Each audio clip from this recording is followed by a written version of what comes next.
The Isle of Cats is a competitive, card-drafting, polyomino cat placement board game for 1 to 4 players. The basic premise is that you are a citizen of Squall's End and are on a rescue mission to save as many cats as possible before the evil Lord Vesh arrives. You must explore the island, rescue cats, gather ancient treasures, and find a way to fit them all onto your boat before returning safely to Squall's End. At first glance, the rulebook for Isle of Cats is quite overwhelming, especially for someone new to complex strategy board games. There are 5 phases in each round: fields, rooms, boats, symbols, not to mention strange words like Oshax and Vesh. I thought the inclusion of a how-to-play video in the rulebook offered a great alternative for learners, but it was still too much for me to process and introduce to my 2 daughters, who are 6 and 8. So my favorite way that the designers included is a family mode with simplified rules. In family mode, the gameplay is simplified from 5 phases in each round to just 1. Players are still introduced to the most important components of the game, the polyomino cat tiles and the lessons, or opportunities to score, that guide selection and placement of the cats. Our family has been playing this game for about 4 months now, and we have started to introduce elements of the full game, but I don't honestly think we will ever play by the full set of rules. Some of the phases seem unnecessarily complex, and there are enough different lessons to make the challenge feel fresh every time. The Isle of Cats is still a fairly new game, so it has not yet been time-tested, but overall, the designer board game world seems to have had a fairly positive response to this game as an interestingly complex polyomino game. However, there are a fair amount of criticisms, mostly around the idea that the full setup for this game is overly complex for what it is. Interestingly, the most common criticism and praise seem to be aligned around the idea that this game can be played incredibly simply, but has a number of opportunities to build complexity.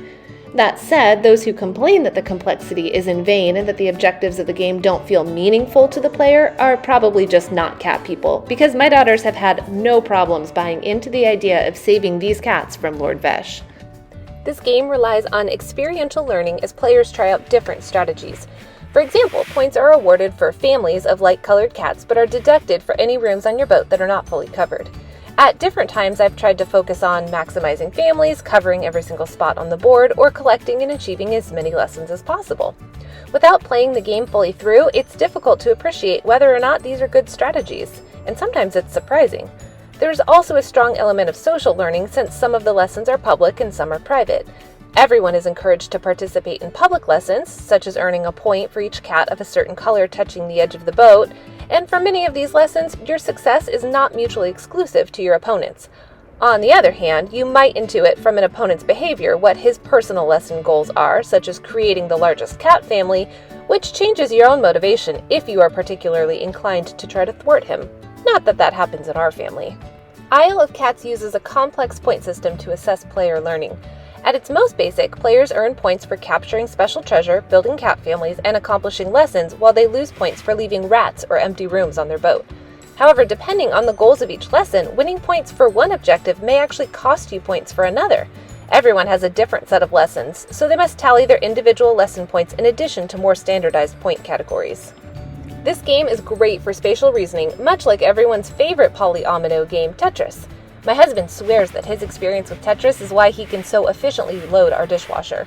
These are not the things they teach in school, however, so that skill aside, there is opportunity here to address rotation and reflection since each cat piece can be laid out in a number of ways.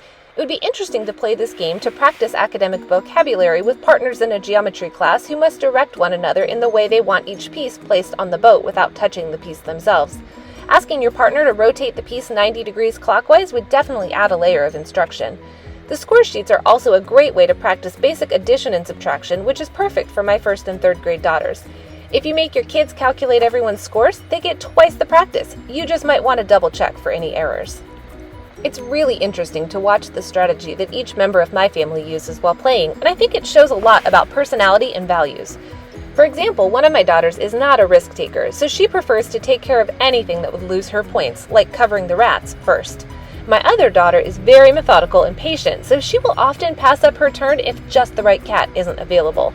I personally like to get the most bang for my buck, so I try to select lesson cards that overlap with other game objectives, like covering rooms or making cat families. My husband likes to go all in on certain ideas and has the best spatial reasoning skills, so I always like to keep my eye on what he's doing to try it myself next time. I think one of the best intentional choices made by the game designers was to force players into competing objectives. Do I want to take the small treasure that will fill that one gap I have in this room, or should I take the larger special treasure that covers more space and is worth 3 points? Should I focus on the lesson of trying to place as many cats on the edge of the boat, or fill in the rooms one at a time?